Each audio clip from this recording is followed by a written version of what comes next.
Welcome to Cheater Confessions. Let's get started with today's story. My name is Gerald Whitmore, and for 18 years, I thought I knew exactly who I was married to. Rachel and I had built a comfortable life outside Seattle. I owned a regional medical supply company that I had started with one warehouse and 3 employees. By the time our 18th anniversary came around, the company had grown enough that I didn't need to be there every day. That was the point of building it. Rachel had always liked nice restaurants, so she booked us a secluded booth at a waterfront place overlooking Elliott Bay. She dressed carefully that night, more carefully than usual. I noticed. What I noticed more was how often she checked her phone. "You expecting someone?" I asked. She looked up. "What? You've checked your phone 6 times since we sat down." She smiled. "It's our anniversary, Gerald. Can I not check my phone?" "You can do whatever you want." Her smile disappeared for half a second. Then the restaurant door opened. A man walked in wearing a dark suit, followed by 2 other people. I recognized him immediately. Luke Bennett. He owned a small architectural firm that had done design work for one of my warehouse projects. I'd met him several times. Luke spotted Rachel. He stopped. She looked at him. Neither of them said anything, but they didn't need to. There was a familiarity between them that didn't belong in a room where I was sitting 3 feet away. Luke gave her a slight smile before continuing toward the private dining area. I looked at Rachel. "You know Luke." She picked up her wine. "We've met." "That's not what I asked." She sighed. "Through your business, that's all." "Then why did he look at you like that?" Her eyes hardened. "You're being ridiculous." I let it go. For the moment. About 20 minutes later, Rachel's phone buzzed. She glanced at the screen and immediately stood. "I need to take this." "Who is it?" "Work." "On our anniversary?" She grabbed her purse. "It'll take a minute." She walked toward the hallway. 10 minutes passed, then 20. At 25 minutes, I stood up. I didn't call her. I walked toward the private dining area instead. A waiter stopped me. "Sir, can I help you?" "I'm looking for my wife."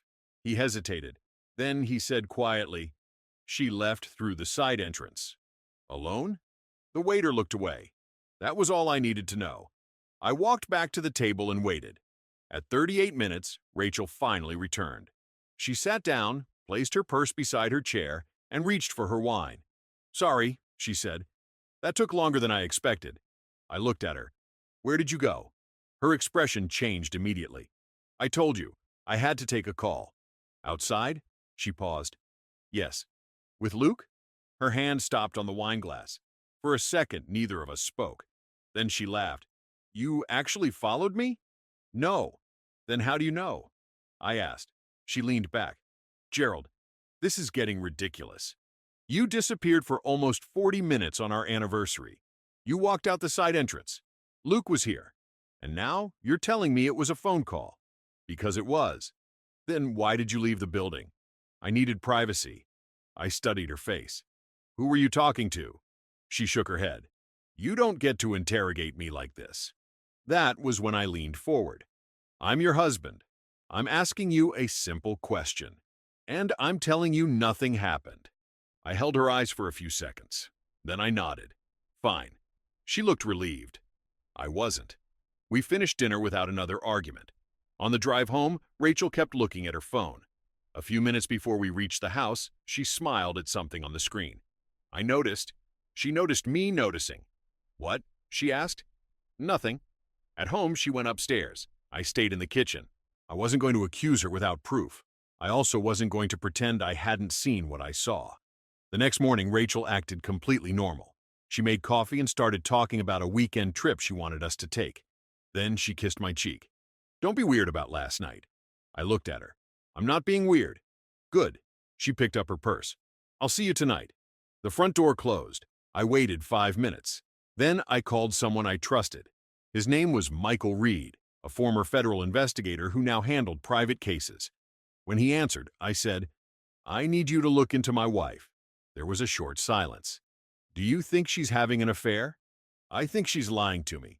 That's usually where I start. I gave him Rachel's full name, her schedule, and Luke's name.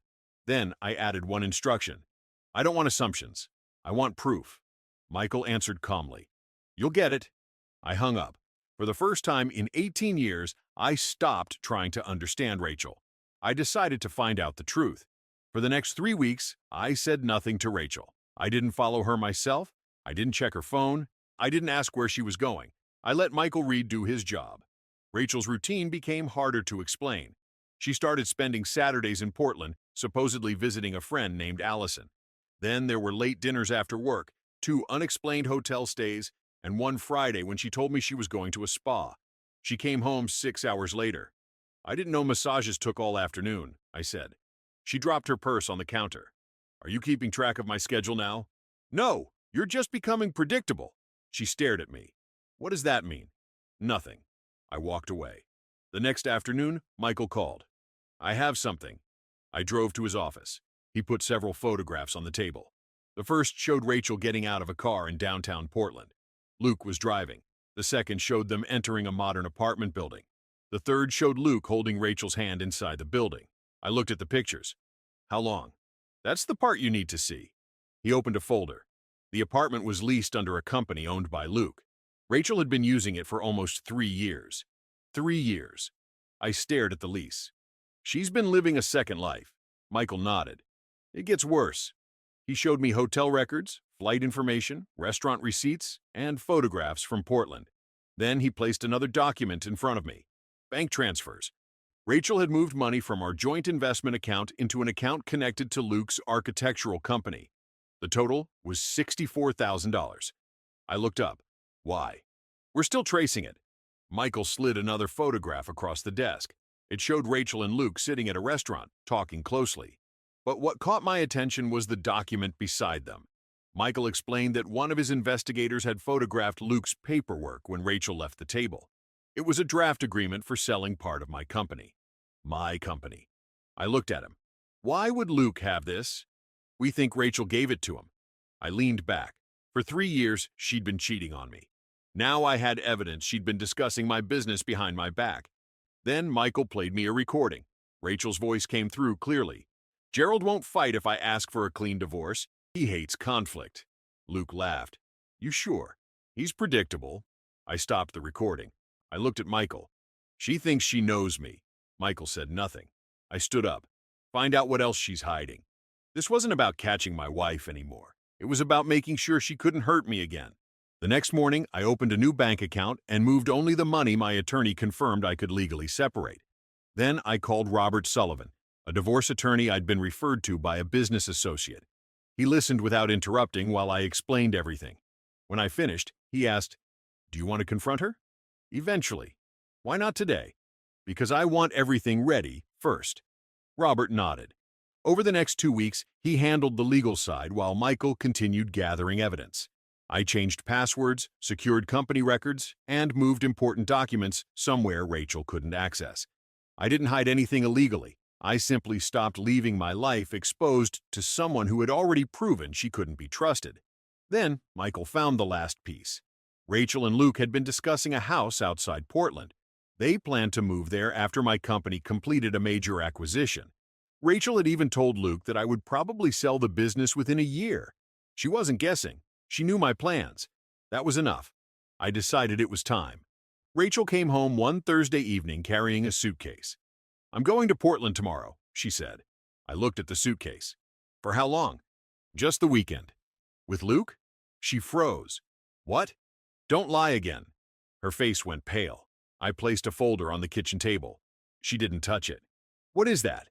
3 years of hotel records, photos from Portland, the apartment lease, bank transfers, and the information you gave Luke about my company.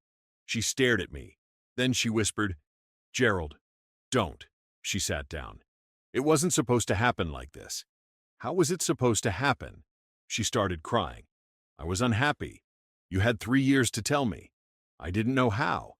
You knew exactly how to cheat. You just didn't know how to admit it." She looked angry now. "You were never home.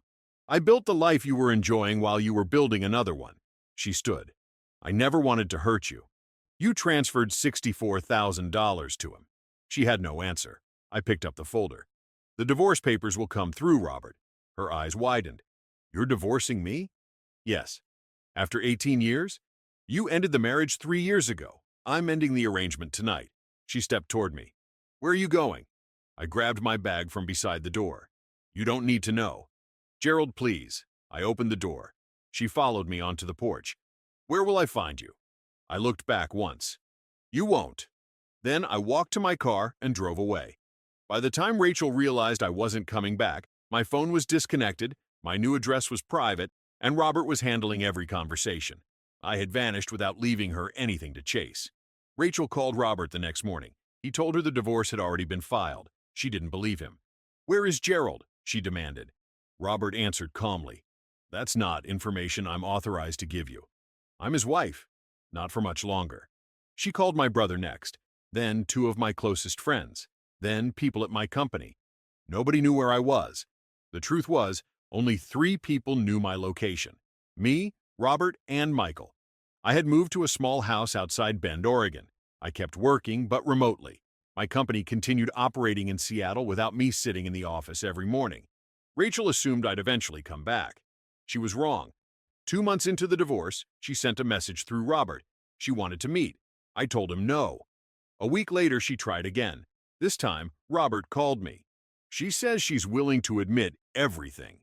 She already admitted enough. She says she wants to save the marriage. I looked out the window. There isn't a marriage to save. The financial investigation also changed the divorce. Robert uncovered more transfers I'd never known about. Rachel hadn't only sent Luke money, she had paid several of his business expenses and covered part of the Portland apartment. Then we found something worse. She had used one of our investment accounts as collateral for a private loan connected to Luke's company. Robert looked at me across his desk. "This is going to hurt her case." "Good. I want to be clear. We do this legally." "I know." The divorce lasted 11 months. Rachel fought over the house, investments, and several accounts, but the financial records spoke for themselves. Eventually, the settlement was finalized. Rachel kept the Seattle house. I kept my company and the assets that were legally mine. The money she had moved became part of the settlement calculations. A week after everything was signed, Robert called me. "Luke's backing away from her." I almost laughed. Of course he is. Apparently, he told her he never promised a future together. That wasn't even the worst part. Michael later learned that Luke had already started seeing another woman. Rachel had destroyed 18 years of marriage for a man who hadn't planned to build a life with her. I didn't feel satisfied. I felt finished. For the first time in years, nobody was asking me where Rachel was, what she was doing, or whether she was telling the truth. My divorce was over. My life was mine again. And Rachel still had no idea where I had gone. The first year after the divorce was quiet. I didn't date. I didn't talk about Rachel unless someone asked. And even then, I kept the answer short. I focused on my company, my health, and the life I'd neglected while trying to keep my marriage together. By the second year, things had changed. I sold my house in Bend and bought a smaller place near Bozeman, Montana. It was close enough to the city for work, but far enough away that nobody from Seattle knew my routine. I still ran the company. I just wasn't living inside it anymore. Then, 2 years after I left Rachel, Robert called me on a Tuesday morning. "Gerald, you need to know something." "What?" "Rachel found you." I stopped what I was doing. "How?" "One of the corporate filings connected to your new property showed your name. She hired someone to trace it." I wasn't angry. I was surprised she'd gone that far. "What does she want?" "To see you." "No!" Robert paused. "She drove to Montana anyway." I looked through the window. "She's in Montana?" "Yes." I thought about it for a few seconds. "Send me the address." Robert immediately said, "Are you sure?" "Yes." That afternoon, I drove to a quiet hotel outside town. Rachel was waiting in the lobby. When she saw me, she stood so quickly that her chair scraped the floor. "Gerald." I stopped several feet away. She looked different. Not older exactly, just worn down. "You shouldn't have come," I said. "I had to." "No, you wanted to." She swallowed. "Can we talk?" "We're talking." She looked at me for a long moment. "I've spent 2 years trying to find you." "Why?" Her eyes filled with tears. "Because I made the biggest mistake of my life." I didn't answer. She stepped closer. "Luke is gone. Everything I thought I had with him was a lie." "That's unfortunate." Her face tightened. "That's all you have to say?" "You're the one who came here." She took a breath. "I miss you." I shook my head. "You miss the life you had." "No, I miss you." "Rachel, you had me for 18 years. She started crying. "I know. And you chose someone else." I know. She wiped her face.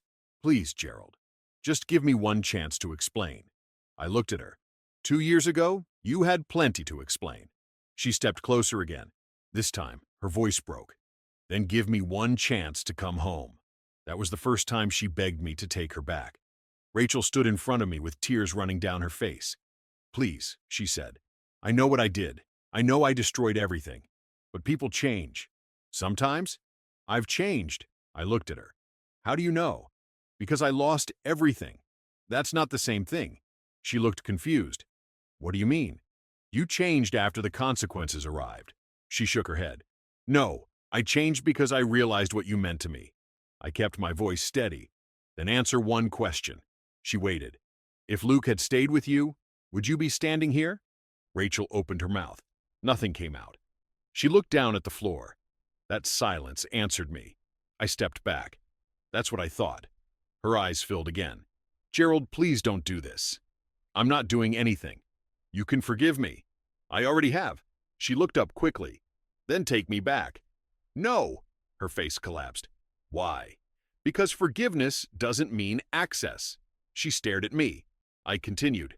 You betrayed me for 3 years. You used our money. You gave another man information about my company. Then, when the marriage ended, you went after him. I was wrong. Yes, I can make it right. You can't. She grabbed my arm. I gently removed her hand. Don't. She stepped back. I still love you. I don't doubt that you believe that. Her voice became angry through the tears. So 18 years mean nothing? They meant something. Then how can you walk away? Because 18 years is exactly why I know what I'm walking away from. She stared at me. I had nothing else to say. Rachel lowered her head. I thought you'd come back. I know. I thought you'd eventually miss me. I did. She looked up hopefully. For a while, I added. Then I remembered why I left. That ended the conversation. She stood there silently for several seconds. Then she asked the question I'd expected. Is there someone else? I shook my head. There doesn't need to be. She nodded slowly, finally understanding. I hadn't disappeared to make her jealous. I hadn't left to punish her. I had left because I didn't want the life we had anymore. Rachel turned toward the door. Before she walked away, she stopped. I'm sorry. I believed her. But being sorry couldn't rebuild 18 years. She walked out without looking back. I stayed there for another minute, then left through the other entrance. 2 years earlier, Rachel had watched me disappear. Now she had found me. And for the first time, she understood that finding me wasn't the same as getting me back. I drove home before sunset. The house was quiet when I walked through the door. I put my keys on the counter, poured a glass of water, and stood by the window. 2 years earlier, I'd left Rachel with no explanation beyond the truth she already knew. At the time, people probably thought I was being cruel. Maybe they expected me to stay and fight. Maybe they expected me to punish her. I did neither. I simply removed myself. My phone rang. It was Robert. How did it go? She apologized. And? I accepted it. Robert was quiet for a moment. Did she ask you to come back? She begged me. And you said no. Yes. He exhaled. Then I guess that's finally over. It was over 2 years ago. After we hung up, I went outside. The air was cold, and the mountains were already dark in the distance. I thought about the man I'd been 18 years earlier. I had believed that being a good husband meant providing, protecting, and keeping the family together no matter what happened. I still believed in providing and protecting, but I'd learned something else. You can't carry a marriage by yourself. Rachel had made her choices long before I discovered them. The night she left that restaurant with Luke, I could have followed her. I could have demanded answers. I could have spent months trying to understand why. Instead, I found the truth, prepared myself, and walked away. That decision changed everything. My company was still growing. My life was quieter, and I no longer woke up wondering whether the person beside me was telling the truth. Rachel had spent 2 years searching for me because she thought losing me was the worst thing that had happened to her. She was wrong. The worst thing was realizing she'd thrown away 18 years for something she couldn't keep. I didn't hate her. I didn't need revenge, and I didn't need her to suffer before I could move on. She had already learned the consequence. She lost access to the man who had spent 18 years building a life with her. When she finally found him, he wasn't waiting. I closed the door behind me and went back inside. For the first time, There was nothing left to settle. Rachel had found me. She had begged me to come back, and I had finally given her the only answer she hadn't expected. No.